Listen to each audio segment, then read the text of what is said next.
Mitos atau fakta? Mitos atau fakta? Selamat datang di Mitos atau Fakta. Silakan komen. Bismillahirrahmanirrahim. Allahumma sholli ala sayyidina Muhammad. Bertemu lagi dengan kita semua. Terima kasih sudah mau menemani. Kami akan menemani waktu Anda beberapa menit ke depan. Sebelumnya mohon maaf, tidak ada maksud untuk menggurui. Saya hanya menyampaikan apa yang sudah saya pelajari.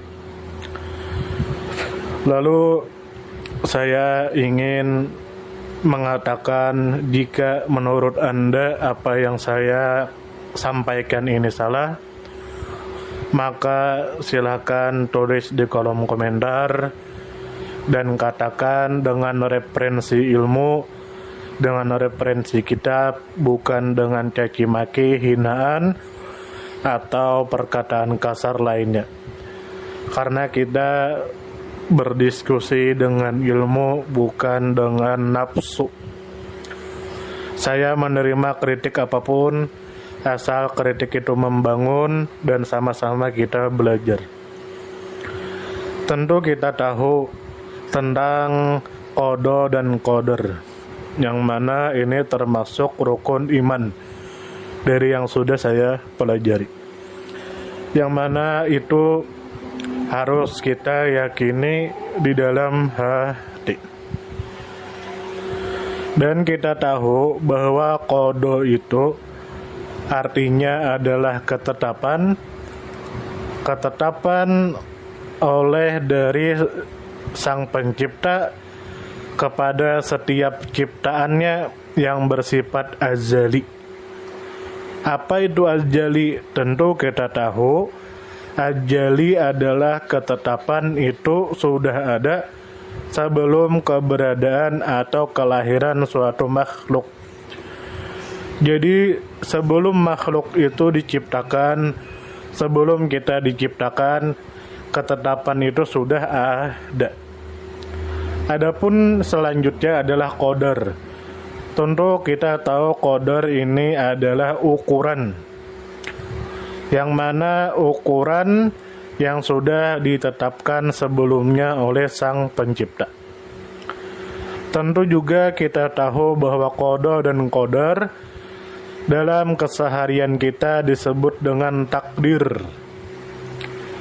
yang mana takdir ini kita yakini dengan sepenuh hati bahwasanya dia ada, dan kita yakini di dalam hati semuanya sudah ditetapkan oleh Sang Pencipta sejak sebelum kita diciptakan. Dan beriman kepada qada dan qadar ini termasuk daripada rukun iman. Lalu ada dalil yang artinya iman adalah kamu percaya kepada Allah, para malaikat, kitab-kitab, para rasulnya, hari akhir, dan kamu percaya kepada takdir baik maupun buruk. Hadis riwayat Imam Muslim. Lalu ada lagi artinya malaikat akan mendatangi nutfah yang telah menetap dalam rahim selama 40 atau 45 malam seraya berkata, "Ya Tuhanku, apakah nantinya ia ini sengsara atau bahagia?" Maka ditetapkanlah salah satu dari keduanya. Kemudian malaikat itu bertanya lagi, "Ya Tuhanku, apakah nanti ia ini laki-laki ataukah perempuan?" Maka ditetapkanlah antara salah satu dari keduanya. Ditetapkan pula amalnya, umurnya, kematiannya, dan rezekinya. Setelah itu catatan ketetapan itu dilipat tanpa ditambah ataupun dikurangi lagi. Nah, ada dalil yang berbicara seperti itu. Lalu bagaimana dengan doa panjang umur? Tentu tidak asing lagi di telinga kita dengan doa minta panjang umur. Dari yang saya pelajari itu ada beberapa pendapat tentang panjang umur, doa panjang umur. Satu, umur kita tidak berubah, tapi amal kebaikan kita itu sama dengan umur yang panjang. Misalnya kita sudah ditetapkan bahwasanya umur kita itu 30 tahun, lalu kita meninggal.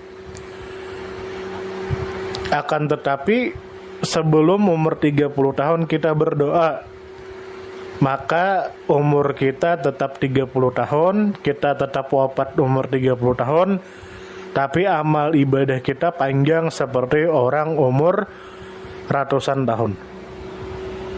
Lalu pendapat kedua, ada yang mengatakan bahwa qada dan qadar itu tidak ada yang bisa merubahnya kecuali doa. Yang mana kekuatan doa itu bisa merubah qada dan qadar.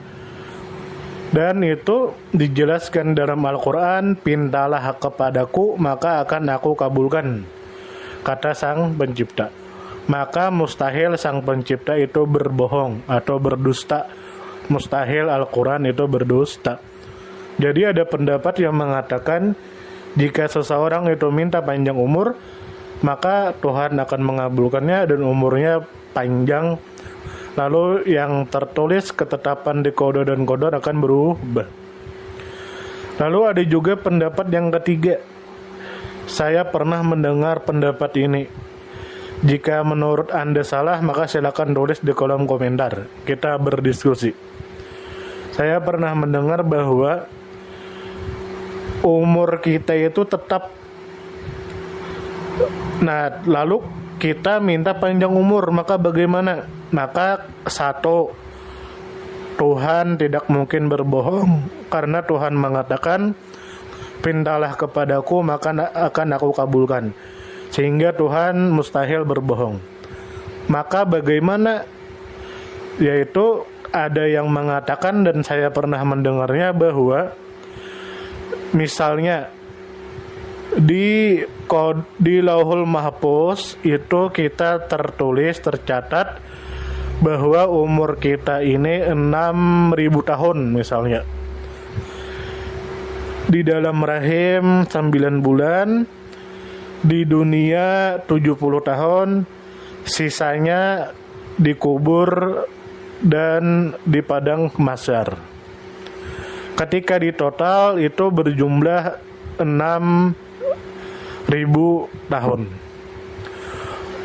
Lalu umur kita yang 70 tahun di dunia, kita meminta untuk dipanjang umur, dan ternyata panjang umur kita menjadi 90 tahun, maka itu katanya tidak merubah apa yang tertulis di Lauhul Mahfuz, yaitu 6.000 tahun. Yang berubah itu hanya hitungannya seperti di rahim 9 bulan, di dunia 90 tahun, sisanya dikubur dan di padang mahsyar. Ketika di total juga tetap 6.000 tahun. Jadi pendapat ketiga ini adalah umur kita yang tertulis di Lauhul Mahfuz tetap tidak berubah. Yang berubah itu hanya jumlah kehidupan di beberapa dunia. Yang awalnya 9 bulan di rahim, 60 tahun di dunia, lalu sisanya dikubur dan di padang mahsyar. Ketika di total jadi 6.000 tahun. Lalu kita meminta panjang umur dan ternyata dikabulkan menjadi 100 tahun. Maka di Lauhul Mahfuz itu tidak berubah. Di Lauhul Mahfuz itu tetap 6.000 tahun. Akan tetapi urutan di dunia yang berubah.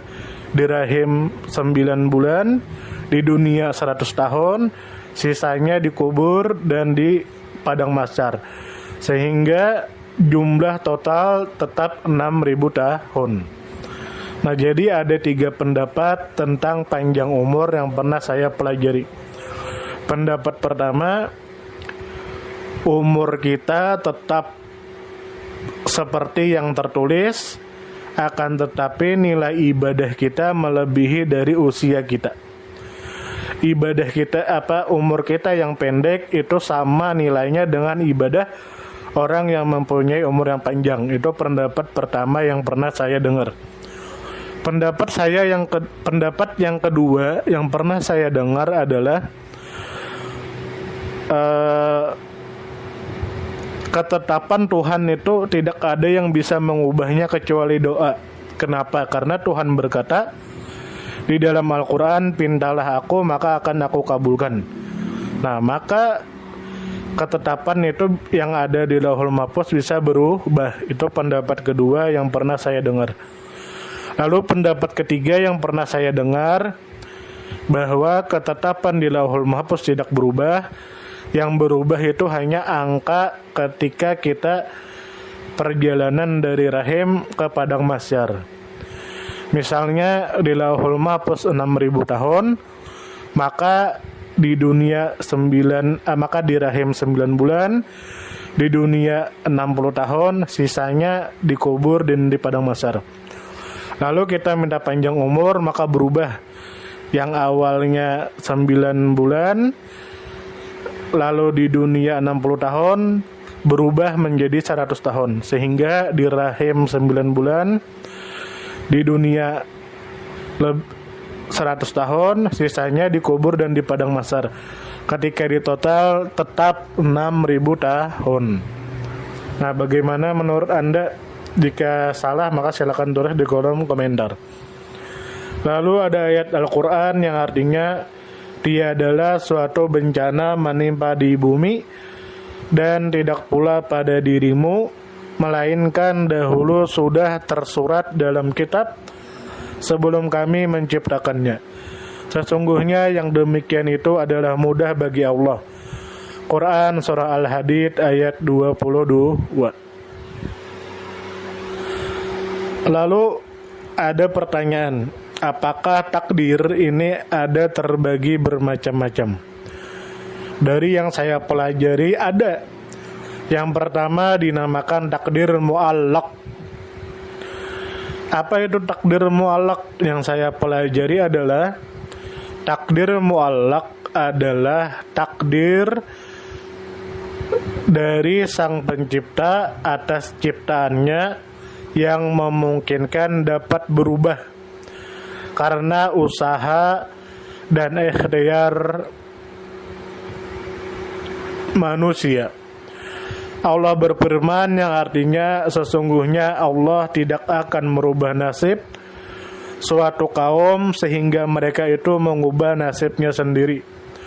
Quran Surah Ar-Ra'd ayat 11. Contoh, orang miskin bisa jadi kaya lantaran bekerja keras.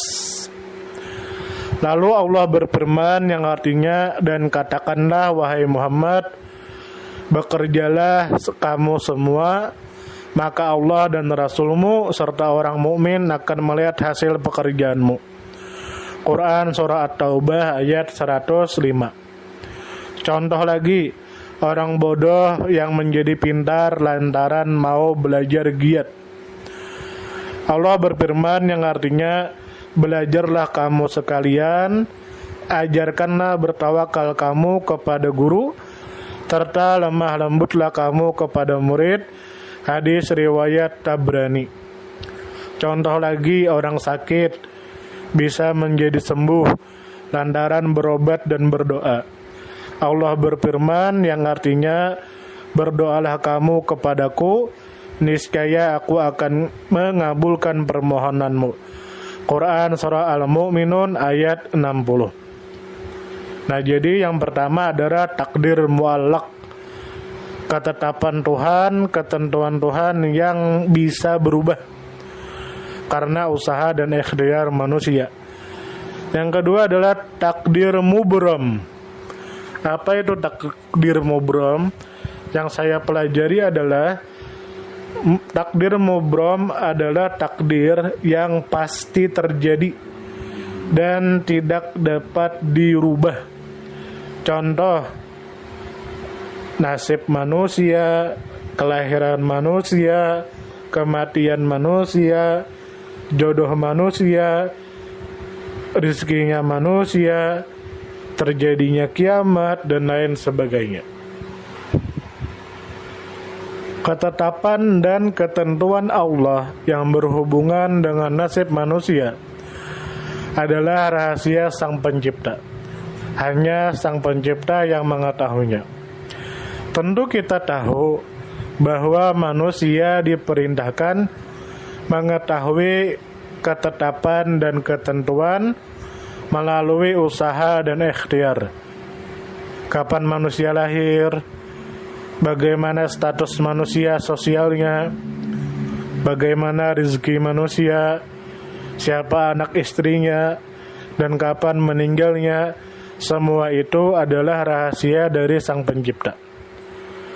Dan tentu kita tahu bahwa jalan hidup manusia seperti itu sudah ditetapkan sejak zaman sebelum kita diciptakan. Tidak ada seorang pun yang bisa mengetahui itu kecuali hanya Sang Pencipta. Lalu muncul di pertanyaan kita, apa fungsinya beriman kepada ketetapan dan ketentuan Sang Pencipta? Ternyata tentu kita ketahui, beriman kepada ketentuan dan ketetapan dari Sang Pencipta mempunyai beberapa fungsi penting dalam hidup kita. Di antaranya satu, mempunyai semangat dan ikhtiar.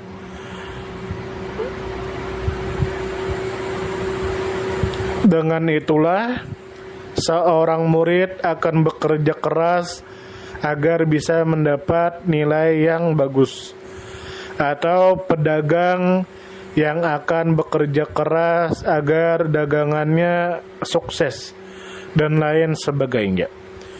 Lalu ada firman Sang Pencipta yang artinya, dan bahwa manusia hanya memperoleh apa yang usahakannya, dan sesungguhnya usahanya itu kelak akan diperlihatkan kepadanya. Quran Surah An-Najm ayat 39 sampai 40. Nah, lalu fungsi beriman kepada ketetapan dan ketentuan Sang Pencipta yang kedua adalah agar kita mempunyai sifat sabar dalam menghadapi cobaan, yang mana dengan percaya kepada ketentuan dan ketetapan Sang Pencipta, kita akan sadar bahwa kehidupan adalah ujian yang harus kita lalui dengan sabar. Kita harus mempunyai mental yang teguh, pendirian, berani menghadapi tantangan, tahan uji, dan tidak menyerah pada kesulitan. Kita teguh pada pendirian, tidak mudah goyah. Kita memegang prinsip atau pedoman hidup, dan kita berani menghadapi cobaan, penderitaan, kesakitan, kesengsaraan. Kita hadapi dengan tenang, pikiran jernih, karena itu semua sudah ketetapan dan ketentuan dari Sang Pencipta. Sang Pencipta berfirman yang artinya, apakah manusia mengira bahwa mereka akan dibiarkan hanya mengatakan kami telah beriman dan mereka tidak diuji? Quran Surah Al-Ankabut ayat 2. Lalu fungsi dari beriman kepada qada dan qadar adalah tawakal. Nah, yang mana kita berserah diri kepada Sang Pencipta.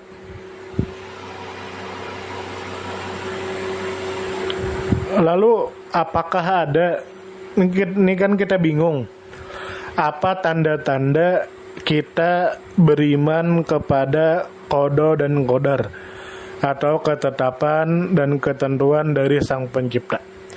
Tanda yang pertama adalah qanaah, menerima apa adanya, agar diri kita menjadi mulia. Kita tidak gerasa-gerusuk dan lain sebagainya. Tanda yang kedua adalah mempunyai cita-cita yang tinggi agar kita bisa mendapatkan kebahagiaan di dunia dan di akhirat. Tanda yang ketiga kita beriman kepada qada dan qadar adalah bertekad dan bersungguh-sungguh dalam melakukan pekerjaan baik ibadah atau pekerjaan dunia. Lalu ini yang paling penting, tanda kita beriman kepada qada dan qadar adalah kita selamat dari rasa iri dengki dan suka menentang atas keputusan dari Sang Pencipta berikan kepada kita. Lalu muncul pertanyaan, apakah ada hikmahnya beriman kepada ketentuan dan keputusan Sang Pencipta? Tentu hikmahnya satu, menjadikan kita orang yang bersyukur atas apa yang sudah Sang Pencipta berikan kepada kita, dan kita bisa bersabar. Lalu ada firman Sang Pencipta yang artinya, dan apa saja nikmat yang ada pada kamu, maka dari Allah datangnya. Dan bila ditimpa oleh bahaya, maka hanya kepada Allah lah kamu meminta pertolongan. Quran Surah An-Nahl ayat 53. Hikmah selanjutnya dari beriman kepada qada dan qadar adalah kita menjauhkan diri dari sifat sombong dan kita menjauhkan diri dari berputus asa dari rahmat Sang Pencipta. Adapun hikmah selanjutnya adalah kita optimis dan giat bekerja. Ada firman Sang Pencipta yang artinya, dan carilah apa yang telah diberikan Allah kepadamu, negeri akhirat, dan janganlah kamu melupakan kebahagiaanmu dari duniawi dan berbuat baik kepada orang lain, sebagaimana Allah telah berbuat baik kepadamu, dan janganlah kamu berbuat kerusakan di muka bumi. Sesungguhnya Allah tidak menyukai orang-orang yang berbuat kerusakan. Quran Surah Al-Qasas ayat 77. Hikmah selanjutnya kita beriman kepada qada dan qadar adalah jiwa kita menjadi tenang. Ada firman Sang Pencipta yang artinya, hai jiwa yang tenang, kembalilah kepada Tuhanmu dengan hati yang tenang lagi dirodoinya, maka masuklah ke dalam jamaah hamba-hambaku dan masuklah ke dalam surgaku. Quran Surah Al-Fajr ayat 27 sampai 30. Nah, jadi kesimpulannya adalah dengan kita beriman kepada ketentuan dan keputusan Sang Pencipta, kita mempunyai sikap optimis, tidak mudah putus asa, dan kita bisa bersifat sabar, tawakal, dan lain sebagainya. Nah, bagaimana menurut Anda? Jika apa yang saya sampaikan ini tidak sama dengan apa yang Anda pelajari, silakan tulis di kolom komentar, karena perbedaan pendapat adalah kasih sayang atau rahmah. Mohon maaf jika ada salah. Salam damai. Semoga kita disehatkan badan, dilancarkan rezeki, dikabulkan segala hajat. Semoga kita masuk surga. Amin. Bismillahirrahmanirrahim. Terima kasih banyak. Mohon maaf jika kami ada salah. Perbedaan pendapat di kalangan umatku adalah rahmat. Kasih sayang. Terima kasih. Mohon maaf jika ada salah. salam damai. Silakan share, komen, like, subscribe. Salam damai. Mitos atau fakta? Mitos atau fakta? Terima kasih sudah mampir di Mitos atau Fakta. Silakan komen, share, like, subscribe, bertemanlah dengan kami. Semoga kita semua disehatkan badan, dilancarkan rezeki, dikabulkan segala hajat. Semoga kita baik-baik saja, semoga kita sukses selalu. Salam damai.